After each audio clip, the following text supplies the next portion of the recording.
जम्मू काश्मीरमध्ये पर्यटनासाठी गेलेल्या हिंदू समाजातील नागरिकांना अतिरेक्यांनी धर्म विचारून ठार केलंय। या हल्ल्याच्या निषेधार्थ हातकणंगले तालुक्यातील हुपरी इथं शिवसेना शिंदे गटाच्या वतीने उग्र आंदोलन करण्यात आलंय। यावेळी पाकिस्तानच्या विरोधात शंखध्वनी करत घोषणाबाजी करण्यात आली।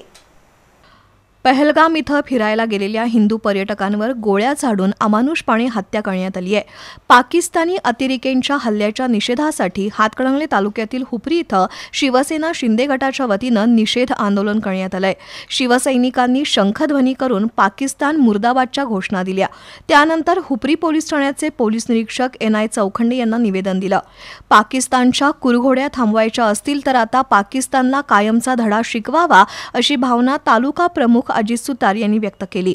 तर शहर प्रमुख नितीन गायकवाड, युवासेना शहर प्रमुख अजित उगळे यांनी या दहशतवादी हल्ल्याचा तीव्र शब्दात निषेध व्यक्त करून केंद्र सरकारने पाकिस्तानी अतिरेक्यांना शोधून त्यांना मृत्यूदंड द्यावा अशी मागणी केली आहे। यावेळी बंडा वायंगडे, संदीप सिद्धनुर्ले, अभिजित माणकापुरे, प्रवीण पाटील, संदीप आपटे, प्रताप भोसले, प्रशांत साळोखे, रमेश सुतार, किरण भिवटे यांच्यासह शिवप्रतिष्ठान, बजरंग दलाचे पदाधिकारी उपस्थित होते।